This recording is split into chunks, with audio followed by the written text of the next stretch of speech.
नमस्कार, मैं हूं राज और आप देख रहे हैं प्योर पॉलिटिक्स। राहुल गांधी की आजकल एक ही चिंता है और वो चिंता इतनी बड़ी है कि उस चिंता में वो बिल्कुल फ्रस्ट्रेट हुए जा रहे हैं और इसी चिंता में और इसी फ्रस्ट्रेशन में वो एक के बाद एक गलतियां करते जा रहे हैं। और चूंकि वो हमेशा चमचों से घिरे रहते हैं, क्योंकि उनको कोई इंडिपेंडेंट वॉइस तो पसंद है नहीं, तो आज की तारीख में उन्हें बताने वाला भी कोई नहीं है कि वो कौन सी गलतियां कर रहे हैं और ये गलतियां किस तरह से उनकी छवि को खराब कर रही हैं। सवाल है कि राहुल गांधी की वो चिंता क्या है। देखिए, राहुल गांधी की चिंता ये है कि उनकी तमाम कोशिशों के बावजूद भी वो नरेंद्र मोदी को चुनावी अखाड़े में पछाड़ नहीं पा रहे हैं। पिछले 3 बार से वो ये कोशिश कर रहे हैं, 2014 में, 2019 में, 2024 में, लेकिन वो सफल नहीं हो पाए। बुरी तरह से उनको मात मिली। अब उनकी ख्वाहिश है कि वो भी भारत के प्रधानमंत्री बने, चूँकि उनको लगता है कि उनका जन्म एक राज परिवार में हुआ है, इसलिए राज करना तो उनका जन्म सिद्ध अधिकार है। राहुल गांधी इस बात को भी स्वीकार नहीं कर पा रहे हैं कि नरेंद्र मोदी जैसा एक सामान्य घर में जन्मा हुआ व्यक्ति भी उनको पछाड़कर प्रधानमंत्री बन सकता है, और इस बात से वो लगातार फ्रस्ट्रेट होते जा रहे हैं। आज मैं आपको वो 5 कारण बताऊंगा जिसकी वजह से राहुल गांधी का भारत का प्रधानमंत्री बनना या नरेंद्र मोदी को हराना मुश्किल ही नहीं बल्कि बिल्कुल असंभव लग रहा है। कम से कम जब तक नरेंद्र मोदी प्रधानमंत्री हैं तब तक तो वो उनको हरा पाएंगे, ऐसा बिल्कुल भी संभव नहीं लग रहा है। वैसे मैं एक बात पहले ही स्पष्ट कर दूं कि मैं राहुल गांधी के पूर्ण बहुमत से प्रधानमंत्री बनने की बात कर रहा हूं, अपने दम पर प्रधानमंत्री बनने की बात कर रहा हूं। जैसे नरेंद्र मोदी 2014 में, 2019 में बने, या फिर 2024 में भी अपने दम पर 240 सीटें वो ले आए। जहां तक गठबंधन की राजनीति की बात है, तो गठबंधन की राजनीति में कब क्या होगा कहा नहीं जा सकता। देखिए, अगर देवेगौड़ा और इंदर कुमार गुजराल अगर वो प्रधानमंत्री बन सकते हैं तो कोई भी बन सकता है, तो उस पर चर्चा करना बेकार है। यहाँ पर मैं पूर्ण बहुमत से सरकार बनाने की बात कर रहा हूँ और उस आधार पर मैं ये कह रहा हूँ कि राहुल गांधी के लिए सफलता बहुत मुश्किल लग रही है। अब देखिए, आज जिन 5 कारणों की मैं चर्चा करना चाह रहा हूँ उनमें सबसे पहला है राहुल गांधी का अहंकार।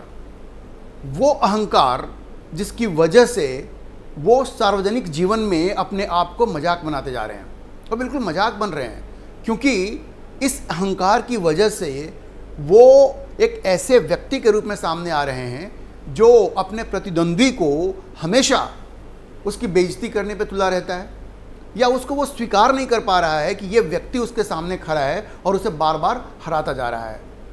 ये जो अहंकार है वो अहंकार इस बात का है कि उनको लगता है कि वो एक राज परिवार से जुड़े हुए हैं, और जैसा मैंने कहा, उनको लगता है कि ये उनका जन्म सिद्ध अधिकार है। उनको लगता है भाई कोई सामान्य व्यक्ति, कोई गरीब घर का व्यक्ति, उनको लगता है कि हम ऑक्सफोर्ड कैम्ब्रिज से पढ़ के आए हैं, कोई भारत में पढ़ा हुआ व्यक्ति कैसे प्रधानमंत्री बन सकता है। ये जो अहंकार है उसकी वजह से धीरे धीरे वो बिल्कुल उनका व्यवहार ऐसा होता जा रहा है कि वो किसी राजनेता को बिल्कुल शोभा नहीं देता, और देश की जनता अगर उनको स्वीकार नहीं कर पा रही है तो उसमें ये एक बहुत ही बड़ी वजह है। इसकी वजह से, इस अहंकार की वजह से आप देखेंगे, आप नोटिस कीजिएगा, राहुल गांधी के मन में नरेंद्र मोदी के लिए कितनी नफरत है ये आपको दिखेगा। आप सोच सकते हैं, नरेंद्र मोदी न सिर्फ प्रधानमंत्री हैं बल्कि उम्र में भी राहुल गांधी से बड़े हैं, लेकिन राहुल गांधी नरेंद्र मोदी के लिए तुम तड़ाम जैसे शब्दों का प्रयोग करते हैं, जो कि वैसे भी राजनीति में कोई नहीं करता, क्योंकि वहाँ आप अपने विरोधी को भी, खास करके अगर वो प्रधानमंत्री है, तो आप पूरा सम्मान देते हैं। लेकिन राहुल गांधी को बिल्कुल, चूँकि ईर्ष्या है उनके मन में, उनको लगता है कि भाई कैसे ये व्यक्ति प्रधानमंत्री बन गया, ये एक सामान्य घर से आता है, मेरे जैसा पढ़ा लिखा नहीं है, तो कैसे ये बन सकता है प्रधानमंत्री। तो ये जो अहंकार है ये राहुल गांधी के लिए बहुत ही नुकसानदायक साबित हो रहा है। अच्छा, आपको याद होगा वो जिस तरह की हरकतें कर रहे हैं, उनको लगता है कि जैसे वो कुछ भी कर सकते हैं। आपको याद होगा पार्लियामेंट में उन्होंने क्या किया था, वो जा करके उन्होंने ज़बरदस्ती नरेंद्र मोदी को गले लगाया था, आपको याद होगा। और गले लगाने के बाद जब अपनी सीट पे गए तो उन्होंने आंख मारी। आप सोच सकते हैं कि एक व्यक्ति जो इस देश का प्रधानमंत्री बनना चाहता है वो इतनी हल्की हरकत करेगा।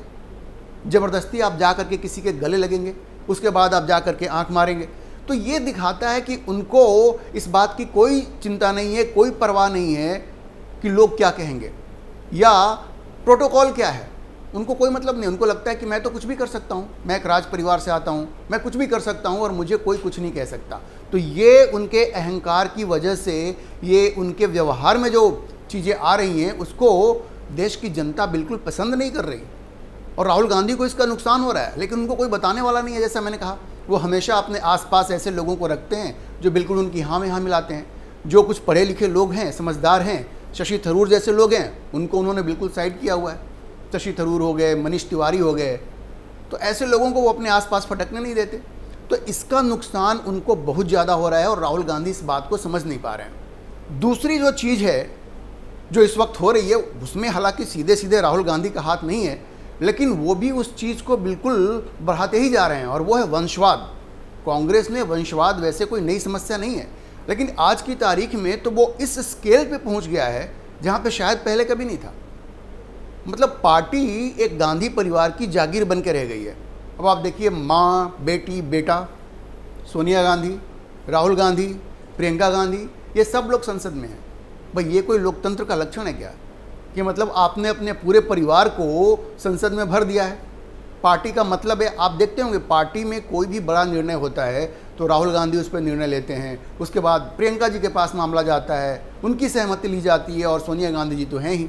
मतलब पूरी तरह से पार्टी जो है वो एक परिवार के चारों तरफ घूम रही है। मैंने कहा ये कोई नई बात नहीं है, तो जवाहरलाल नेहरू के टाइम से हो रहा है। जवाहरलाल नेहरू के टाइम में हुआ, इंदिरा गांधी के टाइम में हुआ, राजीव गांधी के टाइम में हुआ, और अब सोनिया गांधी, उसके बाद राहुल गांधी। तो ये, लेकिन अगर राहुल गांधी को अपनी एक अलग पहचान बनानी थी, अगर वो चाहते तो वो इस पर रोक लगाते कि भाई माँ, बेटी, बेटा सब लोग संसद में पहुंच गए हैं। ये कोई सही लक्षण नहीं है लोकतंत्र के, और इसको उनको रोकना चाहिए था, जो उन्होंने रोका नहीं। अच्छा, दूसरे देखिए, मतलब कितने ये शातिर दिमाग है राहुल गांधी का। उन्होंने कहा कि भाई मैं अब पार्टी का अध्यक्ष नहीं बनूंगा, ठीक है, मैं किसी और को अध्यक्ष बनाऊंगा, ये हमारे परिवार से कोई अध्यक्ष नहीं होगा। लेकिन किसको बनाया? एक सेवक को जो परिवार का सेवक है, और उसको कहने में कोई ऐतराज़ नहीं है कि मैं परिवार का सेवक हूँ। उन्होंने संसद में कहा है कि मुझे पार्टी का अध्यक्ष किसने बनाया? सोनिया गांधी ने बनाया, उनकी दया से मैं बनाऊं। पार्टी अध्यक्ष कौन बने? मल्लिकार्जुन खड़गे। और जब चुनाव हो रहा था उस वक्त का मंजर आप याद कीजिए, पार्टी के जितने भी वोटर्स थे सबको ये बता दिया गया कि जो राज परिवार है, गांधी परिवार, उसकी पसंद है मल्लिकार्जुन खड़गे, और सब लोग उनको ही वोट करेंगे। लेकिन शशि थरूर ने उनको चैलेंज किया, और तब से शशि थरूर, देखिए ये उनका लोकतांत्रिक अधिकार था, अगर पार्टी अध्यक्ष का चुनाव हो रहा है तो कोई भी उस चुनाव में खड़ा हो सकता है, और शशि थरूर ने अपने उस अधिकार का प्रयोग किया, मल्लिकार्जुन खड़गे को चैलेंज किया। लेकिन इस राज परिवार को, गांधी परिवार को, यह बात पसंद नहीं आई, और तब से उन्होंने शशि थरूर को निशाने पर ले लिया। इतना पढ़ा लिखा व्यक्ति, उसको इस बात की सज़ा मिली। पार्लियामेंट में जो मौका शशि थरूर को मिलना चाहिए था उसके बाद से नहीं मिला। सोचिए, इतना पढ़ा लिखा आदमी, और उसको बड़े मुद्दों पे संसद में बोलने के लिए वक्त नहीं मिलता, किसी और को खड़ा कर दिया जाता है। तो तब से आपने टारगेट कर लिया। मतलब एक तो लोकतंत्र में आपका विश्वास नहीं है, आपको लगता है वंशवाद ही सब कुछ है। तो जनता ये सारी चीज़ों को देख रही है, और आप अपनी छवि को खुद से ही खराब करते जा रहे हैं। अगर आप सोचिए, अगर राहुल गांधी खड़े होकर कहते कि नहीं, मैं इस वंशवाद में विश्वास नहीं करता और मैं इसको आगे नहीं मैं इसको आगे नहीं बढ़ाऊँगा, ये माँ, बेटी, बेटा सबको संसद में पहुंचा दिया इन लोगों ने, अगर इस पे उन्होंने रोक लगाई होती तो जनता में एक बढ़िया मैसेज जाता।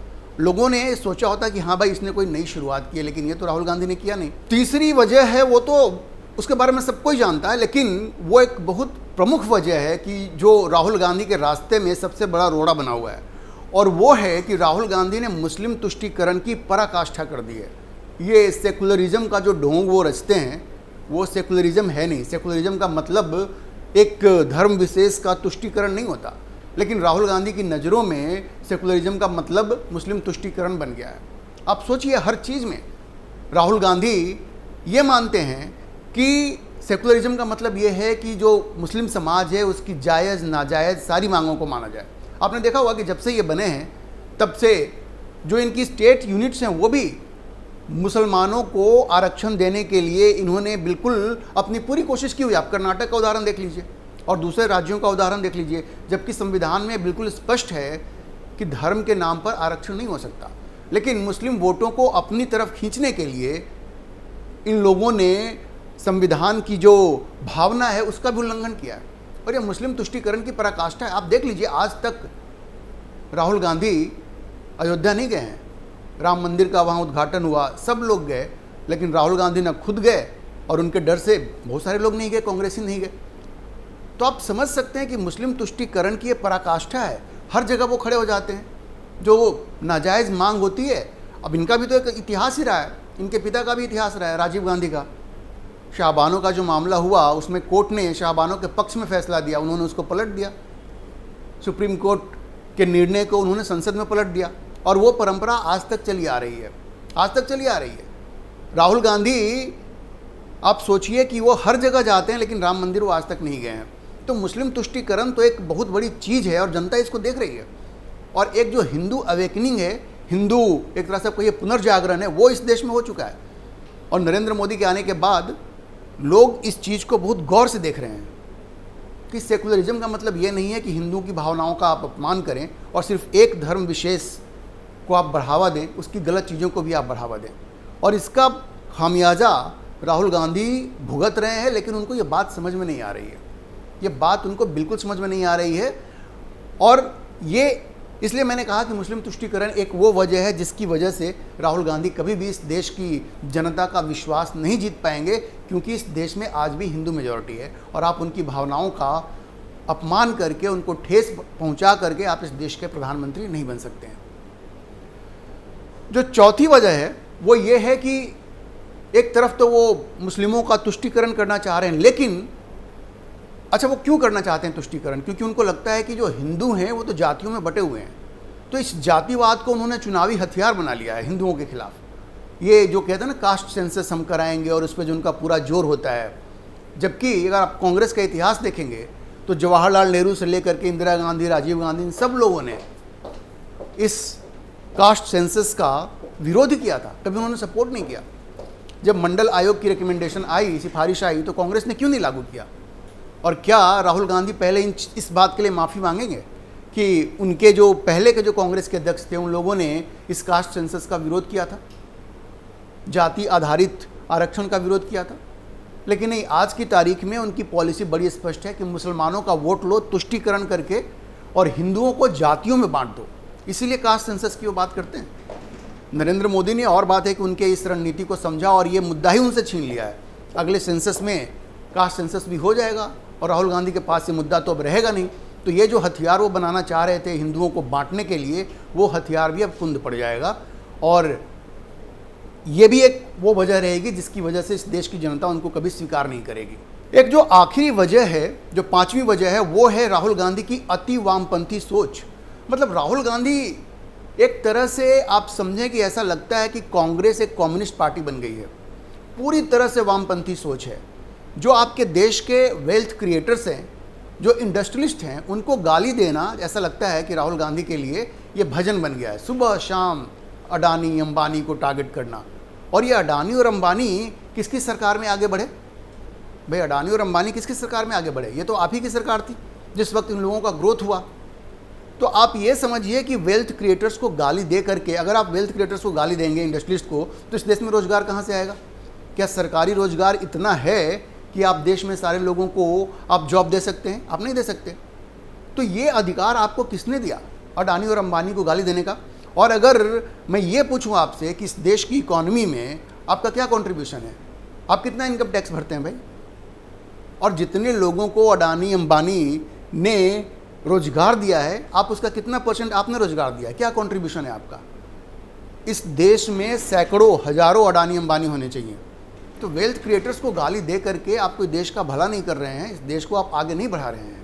तो ये 5 ऐसी वजहें हैं जिनकी वजह से मुझे ऐसा लगता है कि राहुल गांधी के लिए नरेंद्र मोदी को हराना तो बहुत मुश्किल है, और उनका प्रधानमंत्री बन पाना मुश्किल ही नहीं, नामुमकिन है। हाँ, अगर वो समय रहते अपने आप को बदलें और जो 5 पॉइंट्स मैंने आपको गिनाए, अगर उस पर वो गंभीरता से विचार करें, अपने व्यवहार को बदलें, अपने अहंकार को बदलें, ये जो अति वामपंथी सोच है इसको बदलें, हिंदुओं में फूट डालने की कोशिश ना करें, जेन्युइन सेकुलरिज्म को फॉलो करें, मुस्लिम तुष्टीकरण को बंद करें, तब शायद इनका कुछ हो सकता है। लेकिन अभी जो उनका रवैया है अभी जो उनका अहंकार है उसको देख करके तुझे लगता नहीं कि राहुल गांधी निकट भविष्य में अपने आप को बदलेंगे। अभी के लिए इतना ही। इस मुद्दे पर आप क्या सोचते हैं अपनी राय कमेंट बॉक्स में ज़रूर लिखें, और अगर आपको ये वीडियो पसंद आया हो तो आप इसे लाइक करें, शेयर करें और हमारे चैनल को सब्सक्राइब जरूर करें।